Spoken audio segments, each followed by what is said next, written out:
It's the bite on everyone's mind. This could affect half the continental United States. The survival of millions hangs in the balance. Go, everybody out! Just tell yourself it's only a movie. Y2K, the movie. 1999 was the year Prince had been waiting for since 1982. I don't believe in time, Kurt. And it did not disappoint. Several classic shows debuted right at the buzzer of the new millennium, including one that would change the face of television dramas for the next 3 decades. Mr. Soprano? Yeah. TiVo further revolutionized the boob tube by introducing the world to the DVR, letting you record your favorite shows and watch them later in an early form of what would become video streaming. You can watch what you want when you want it. And Batman Beyond showed us a version of 2019 that just never came true. But boy, did it look cool. This suit looks even better than I thought it would. We're taking you through all of the TV shows and TV-related news and events of the 90s. This is Timeline TV.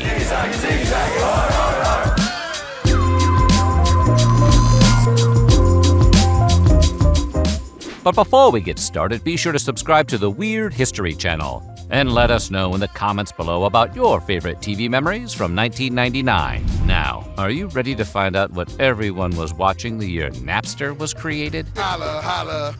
On January 10th, HBO dropped the first episode of what is now widely considered the single greatest television drama of all time, The Sopranos. Starring James Gandolfini as Tony Soprano, a New Jersey mafia boss who seeks the aid of a psychiatrist after encountering difficulties balancing his family and professional lives. Any thoughts at all on why you blacked out?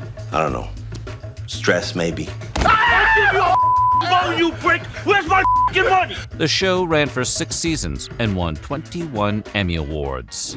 That same night, Fox broadcast the first episode of the animated comedy, The PJs, co-created by Eddie Murphy and Larry Wilmore. We're doing a satire of the projects, basically. So it was something that hadn't quite been done, you know. The show followed a building superintendent managing day-to-day life in an urban housing project. All right, you want it down a throne, Queenie. Disney's first animated series for adults, it struggled in the ratings before moving to the WB for its 3rd and final season.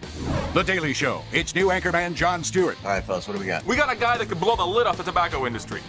I heard about a cure for cancer. Too dry. There's some kind of pornography convention at the Skymark Hotel. Skymark on 52nd Street? Yeah, that's the one. Gentlemen, this calls for a live remote. One day later, Jon Stewart took over as host of Comedy Central's The Daily Show, interviewing Michael J. Fox as his first guest. Stewart would lead the series to unprecedented levels of popularity and political relevance, before departing on August 6, 2015, and handing off hosting duties to Trevor Noah. On February 12, 2024, Stewart would return to reclaim his anchor's chair on The Daily Show for 1 night a week. As of this writing, he remains on the job. On January 23rd, film critic Gene Siskel appeared on what would be his final episode of the iconic movie review series, Siskel and Ebert. The installment would find the two reviewing the films At First Sight, Another Day in Paradise, The High-Low Country, Playing by Heart, and The Theory of Flight. Siskel, who had been diagnosed with a brain tumor, would soon announce he was taking a temporary leave of absence from the series. Sadly, he would die from complications from brain surgery less than a month later, on February 20th, 1999. People always asked if we really hated each other. And one thing I know for sure is that we didn't. You know, big guy, I love you. Just over a week later, Fox aired the very first episode of the animated comedy Family Guy. Famous for its surreal pop culture references and edgy humor, Funny guy, Tom Hanks. Everything he says is a stitch. I have AIDS. the show initially struggled in the ratings and was canceled after just 3 seasons. However, reruns on the Cartoon Network would turn it into a cult hit, leading directly to a revival in 2005. Well, this is peaceful. Friends had a lot of iconic episodes, but the one where everybody finds out, which aired on February 11th, is among the most beloved. In the episode, Phoebe learns that Monica and Chandler are secretly seeing each other, one of the most significant developments in the show's history. Phoebe just found out about Monica and Chandler. You mean how they're friends and nothing more? It was nominated for 3 Emmy Awards and is regularly cited as the single best episode of the series. I love you, Monica. I love you too, Chandler.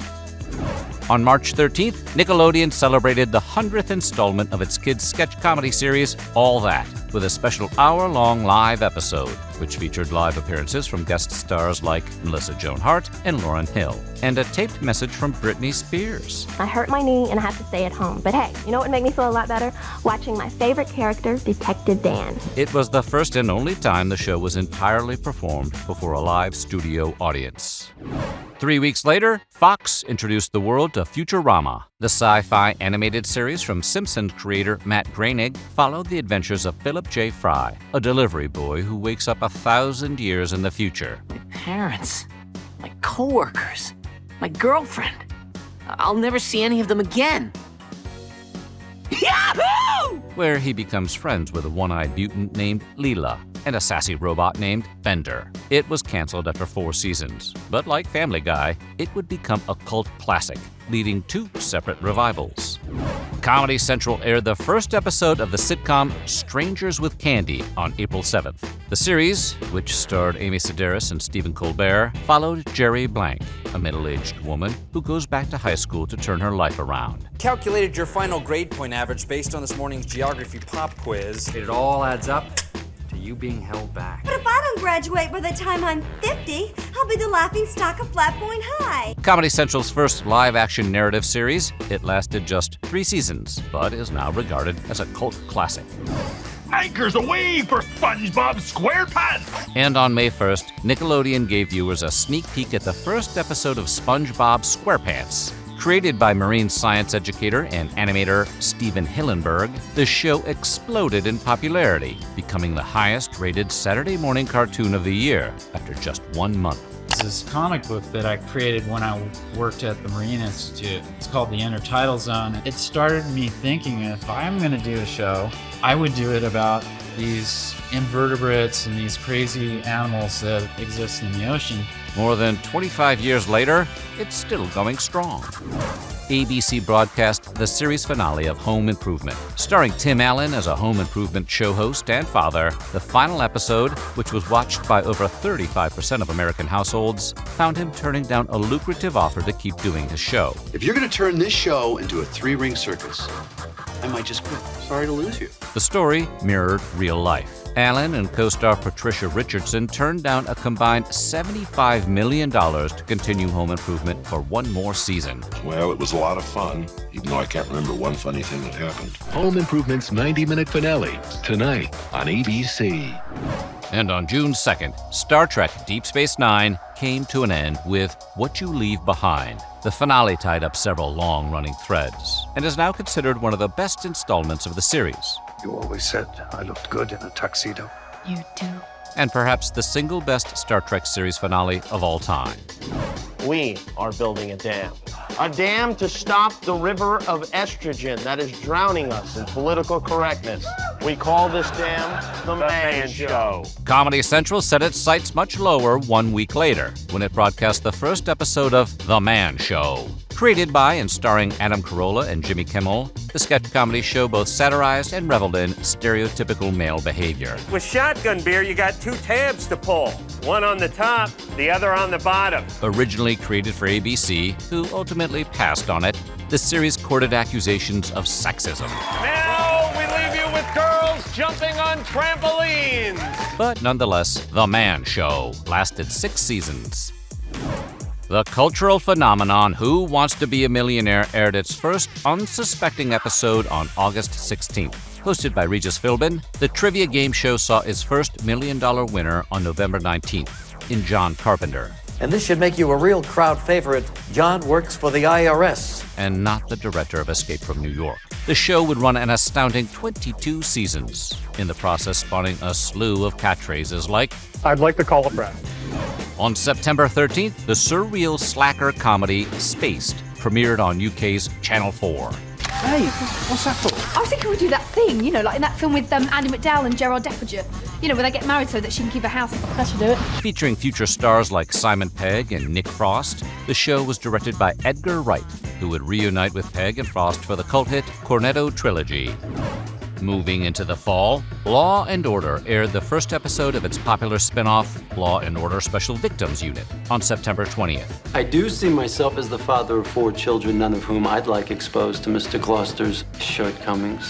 Shortcomings, my ass, you butthead! Originally starring Mariska Hargitay and Christopher Maloney, the show has run for 26 seasons and is still making new episodes. America got a new TV president on September 22nd when The West Wing debuted on NBC. Created by Aaron Sorkin, the series followed Martin Sheen's president, Josiah Bartlett, and his Oval Office staff as they navigated a 2-term presidency. Thy father is the 3rd commandment. Then what's the first commandment? I am the Lord your God. Thou shalt worship no other God before me. Boy, those were the days, huh? The politically influential series would win an unprecedented 9 Emmys in its first season and 27 over its whole run. September 25th, NBC aired the pilot for the Judd Apatow-produced teen drama Freaks and Geeks. May I join you here in the Enterprise Mess Hall? I'm so hungry I could eat a tribble. I don't get it. Set in the 80s, the series, which was about the ups and downs of being a teen, featured a number of soon-to-be famous faces including James Franco, Seth Rogen, Jason Segel, and Linda Cardellini. It was canceled after just 12 episodes, but thanks to Apatow involving its cast in his movies, it eventually came to be considered a cult classic. September 26th may have been a Sunday, but that didn't stop NBC from celebrating the 25th anniversary of Saturday Night Live. Well, who was your favorite cast member that you ever got to work with? Well, that's a tough one, but I'm going to say Will Ferrell. That guy is going to make it. Very talented. The 3-hour primetime special featured appearances from luminaries like Bill Murray, Dan Aykroyd, Billy Crystal, Lorraine Newman, Garrett Morris, and Steve Martin, among dozens of others. 25 years seemed like a lot, but on February 16th, many of the same stars turned out once again on a Sunday to celebrate SNL's 50th anniversary. The special again featured an army of guest stars, including A-listers like Ryan Reynolds and Emma Stone. Courage the Cowardly Dog, coming this fall to Cartoon Network. Courage the Cowardly Dog, an animated horror/comedy about an anxious dog living with an elderly couple in Nowhere, Kansas. The critically acclaimed series ran 4 seasons and is regularly cited as one of the best and scariest kids shows ever made. Shake, Courage, shake. Tragedy struck 1 month later when South Park voice actress Mary Kay Bergman, who voiced nearly all the show's female characters, died from a self-inflicted gunshot wound. Remember, don't get off this bus or a big scary monster will eat you! Bergman was an accomplished performer, having voiced characters like Snow White for Disney, among many others. Legendary stand-up comic Richard Pryor made his final television appearance on the Norm Macdonald sitcom The Norm Show on December 1st. Pryor, who played an old man in a wheelchair who kept attacking his nurses, appeared only briefly in the episode's cold open. What the hell was that? Wind. Wind? Look, you just behave yourself, all right? The iconic funny man passed away almost to the day, 6 years later in December 2005. And finally, Buffy the Vampire Slayer aired the fan-favorite episode, Hush, with just 17 days left in the 20th century. The episode, which pitted Buffy against a gang of creepy ghouls who steal the voices of everyone in Sunnydale, contained just 17 minutes of dialogue in its 44-minute runtime. It nabbed an Emmy nod for Outstanding Writing for a Drama Series, the show's only nomination, and is now widely considered to be the best episode of the entire franchise. So what do you think? What was your favorite new show of 1999? Let us know in the comments below, and while you're at it, check out some of these other timeline videos.